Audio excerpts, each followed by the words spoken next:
Sounds good. So, I thank you very much for accepting this interview, and because we've already talked about some, so maybe I will just add some other few questions. Yeah. Okay. Okay. Yeah. So, I noticed that you once worked in USITC, right? In America, right?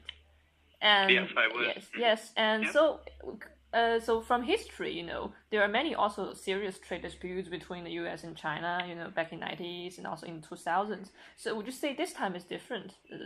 This time the disputes in skills, in the offers, and also China's retaliations compared with Hmm. history. Yeah, it is. It does seem quite different than Mm-hmm. in the past. Yes. So in what aspects? Well, Mm. um, the way the actions were taken, I think, Mm-hmm. the 301 Yeah. approach Mm-hmm. by the U.S. And the most of the disputes between the U.S. and China have either worked their way through the U.S. administrative system of law for anti-dumping and countervailing duties, Mm-hmm. where firms or labor unions would file a case Mm-hmm. claiming either dumping or subsidies, Mm-hmm. and that would work its way through the Department of Commerce Yes. for whether or not there were dumping or subsidies, and then to the International Trade Commission for an independent determination of Mm-hmm. whether or not firms were injured. Yes. Uh, there have been some safeguards. There was the China Tires case, which was Yeah. a WTO-related safeguard, Mm-hmm. um, where again the administration used fairly standard legal and administrative processes Mm-hmm. to come to the conclusion and implement the policy. Mm-hmm. Um, so I would say the newer cases have been self-initiated by the government, Yes. much more so than in the past, and Mm-hmm. then um, they're still relying on the standard approaches. So firms are still bringing cases, Mm-hmm. but there seems to be more self-initiation and more self-study. Mm-hmm. Um, the public commenting and engagement period, public hearings and things like that are operating differently than Mm-hmm. if they had followed some of the more standard procedures. Mm-hmm. Yes. So how about China? I mean, some people say that China is quite strong this time. So before, has China been also strong, or actually this time this retaliation is ever the No, I think strongest? China's always Mm-hmm. you know, been viewed as responding in some way. Mm-hmm. Um, so, depending on the case, in the China administrative processes, there might be an anti-dumping case brought, say, against U.S. chicken feet Mm-hmm. and things like that, which are viewed as a Chinese response to a U.S. trade action. Mm-hmm.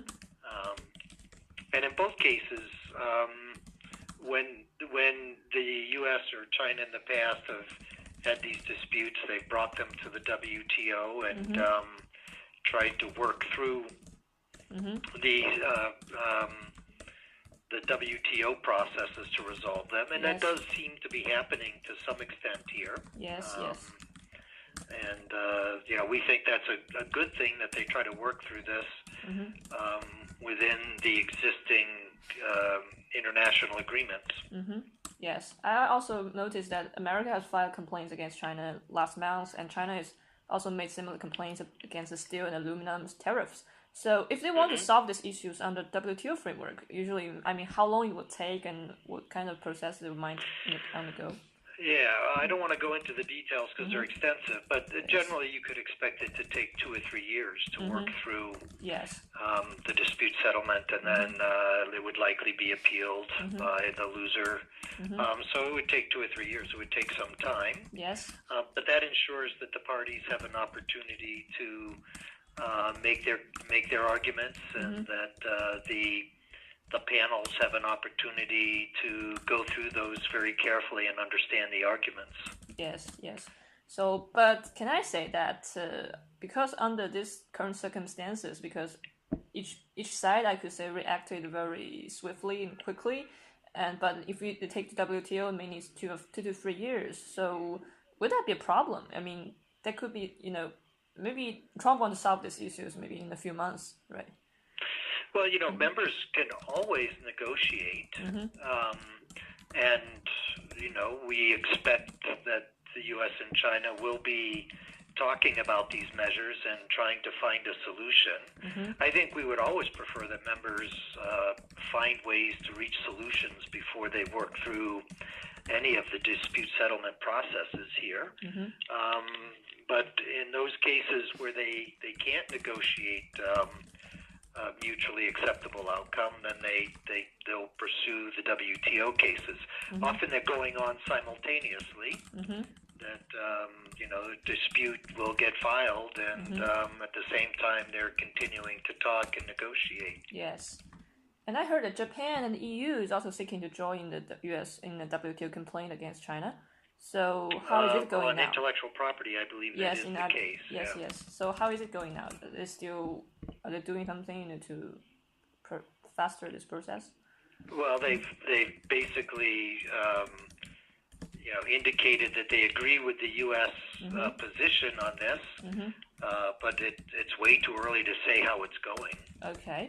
But it does illustrate that it is not just the U.S. that has these concerns. So I think that is something that members need to listen to. I think the length that it takes for a dispute is something that many members have brought up in the past as something that they would like to consider how to fix it. And I think we'd be happy for members to find ways to agree to speed up the processes here. Part of it is a challenge around staffing and other kinds of things when it comes to making sure there's enough people to actually work through the cases here. But sometimes it's also how long it takes for the parties to submit information and how much information they submit. So it's a complex issue. Yes. And certainly if members can agree how they want to make adjustments to the dispute process that speeds it up, I think the WTO Secretariat would be just fine implementing those ideas. Okay, so they only need WTO's approval. Do they need U.S. approval? Not. They don't need to. No. When you say WTO, remember that the WTO is its members. So it needs all the members to agree on changes to the processes, and then we would implement those changes. But the Secretariat itself has very limited capability to make unilateral changes and adjustments. It's really the members who have to decide as to what their commitments and their agreements are. Yes. But so what if they really, if Japan and EU really, become the third parties, what impact it will have on China? I don't know. It's different countries bringing their perspective and their arguments to the case. I think it's too early for us to try to say what that might mean for the system, and it's really not up to us in the Secretariat to say what it means for the system. But the obvious thing is that it's not just one country that has these concerns. Yes. And so you've been tracing the global value chain for a long time. I've read your paper in 2008. It said how much of Chinese exports is really made in China. And also in 2014, you have this research on this value added.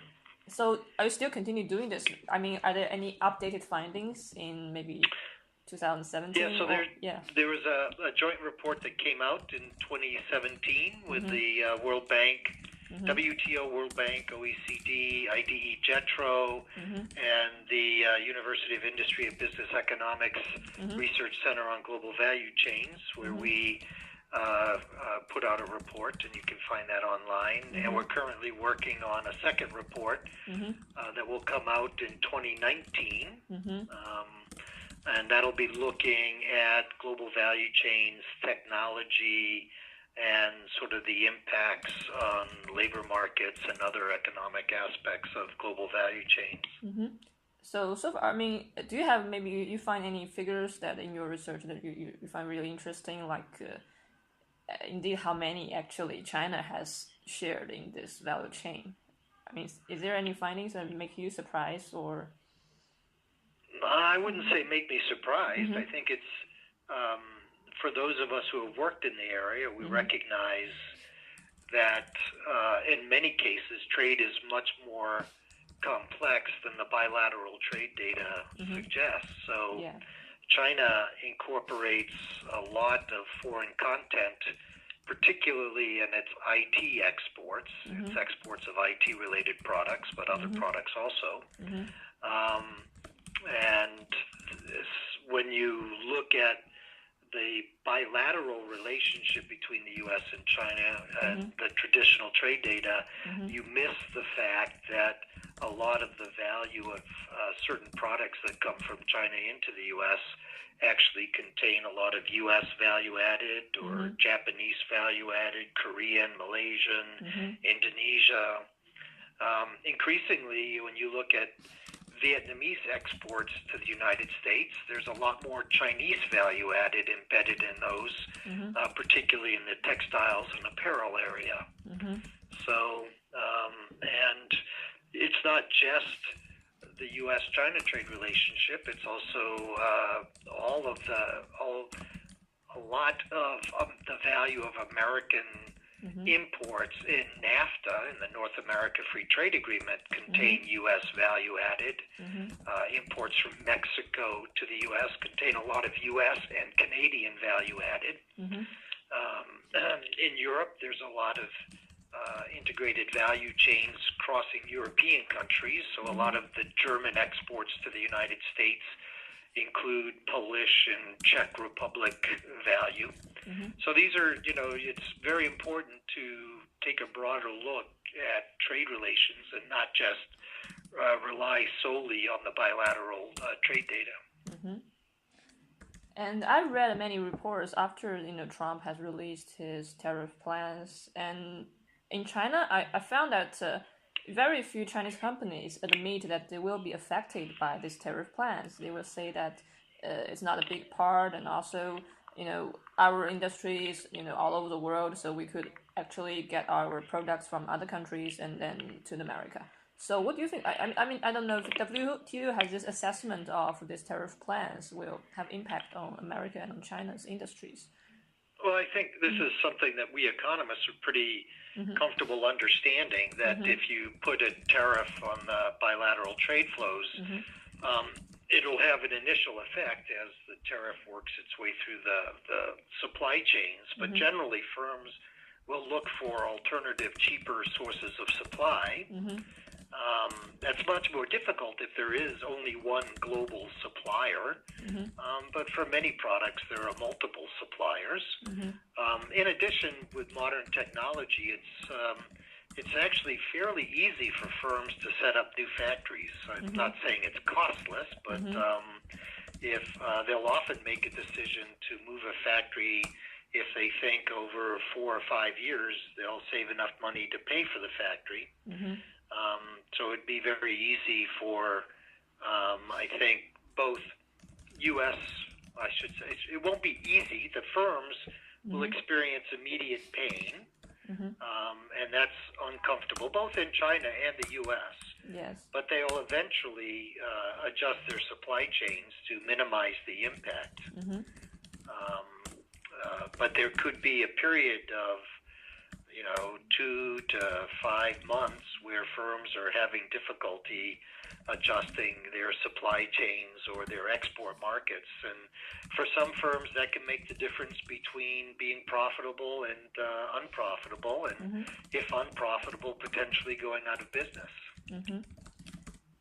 And but on net, in terms of overall economic activity, it's not likely to have very large effects unless many more countries start basically applying tariffs without going through a WTO process. I think that increases the uncertainty that global businesses would be operating under and potentially could reduce investment, it could reduce consumer expenditures, and then that could have big macroeconomic effects that go well beyond the sectors involved in the trade disputes. And I heard that President Trump is going to, maybe this week, will release his new plans about the 100 million plans. And do you think this will come true? And what other, maybe cards President Trump still have for these new tariff plans? I really have no idea. I mean, we'll know when the U.S. government releases that. And then, keep in mind that, they released their first set of plans, and if I understand correctly, the, tariffs still have not gone into effect yet. So, what we try to do is pay more attention to actions than to words, no matter which the member is. You want to see what actually happens as a result of it, not necessarily just the words. Yes.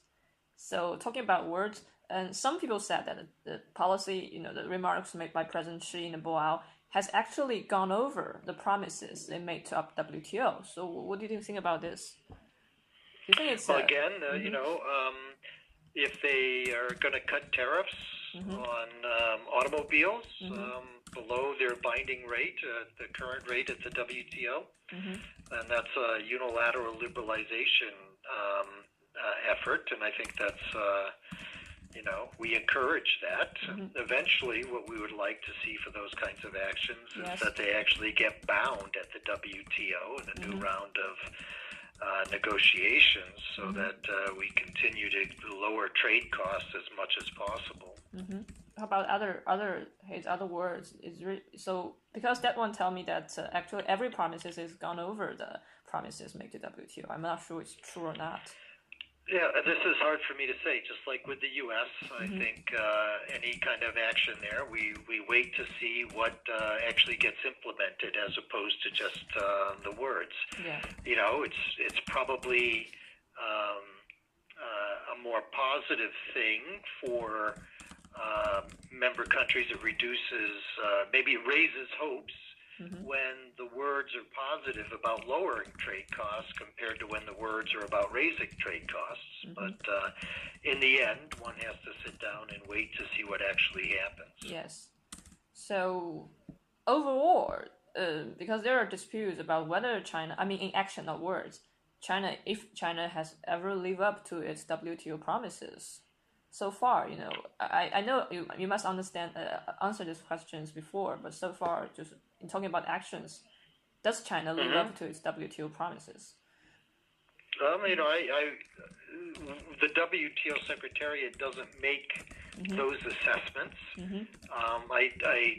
That's for members to work out, and I think China recently had a trade policy review, and that would be a good place to take a look to see what other members said about their views on China's living up to its commitments. I do think that the general perception is that China makes good faith efforts to meet its obligations, and that it's when it's been found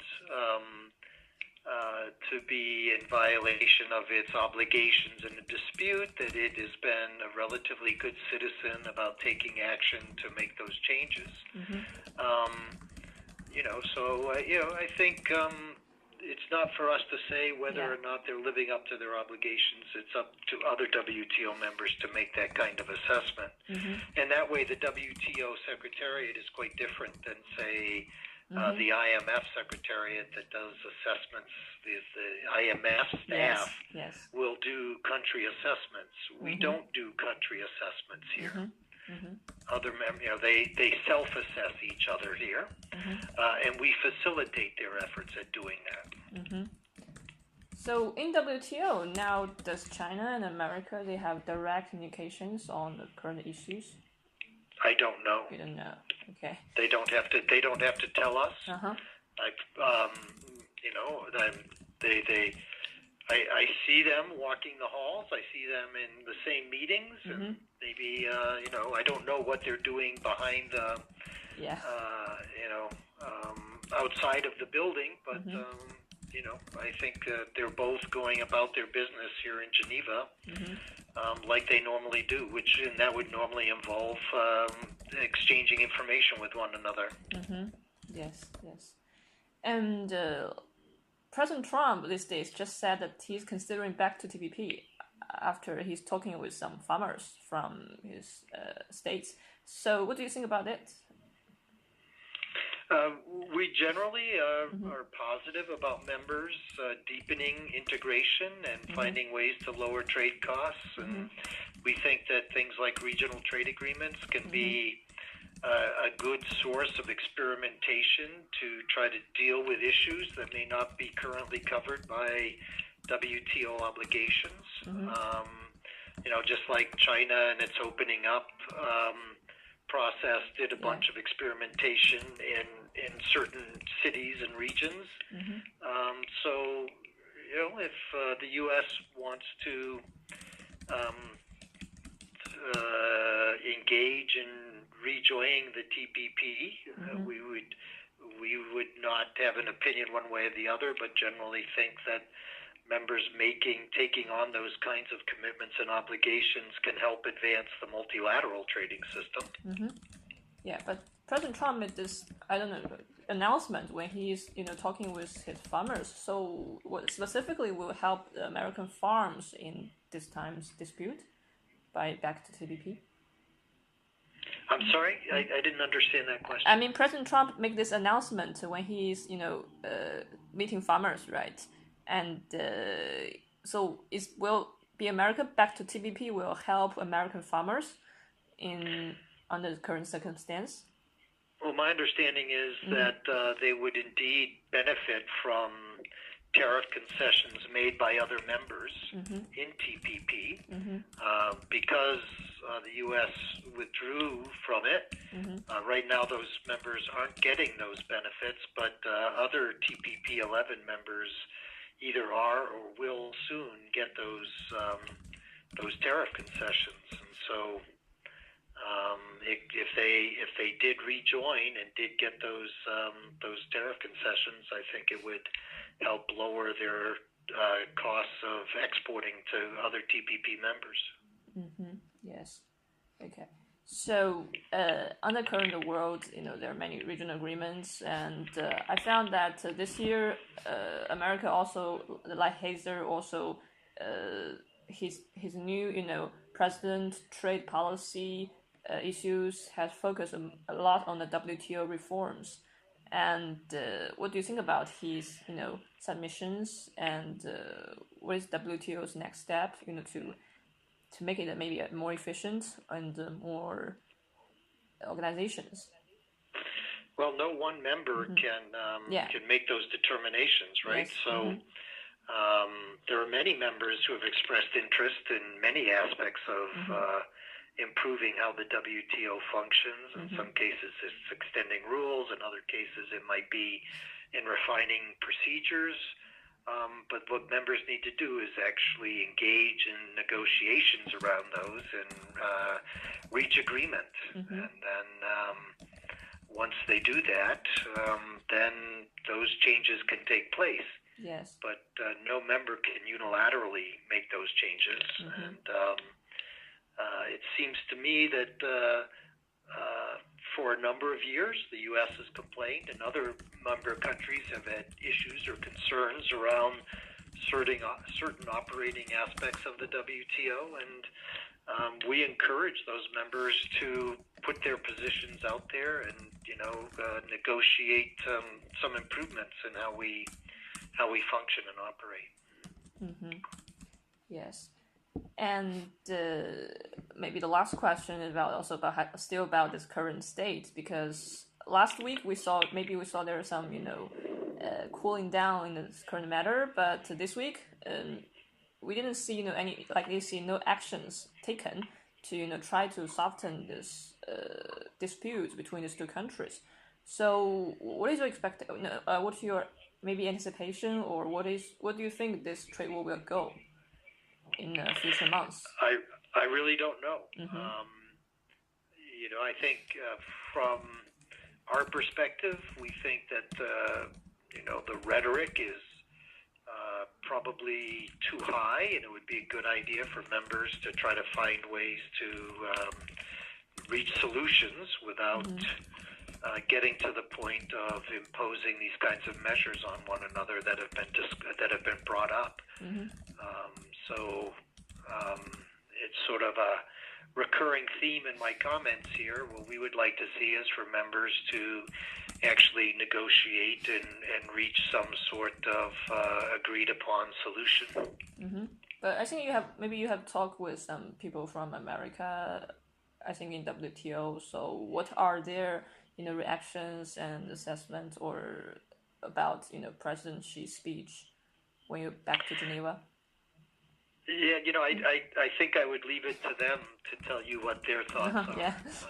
I think in many cases such expressions are given to me in confidence, and so I don't think it's a good idea for me to state an opinion on that. Okay. Thank you. I think that will be enough. Yes, thank you very much. Yeah, for taking this time. And yes, I will try to integrate the answers with before we talk in Boao, and yes, we have a time. Yes. Thank you for your time. And thank you. Thank you. Have a great day. Yeah, okay, thank you. bye-bye. Have a good day. Bye.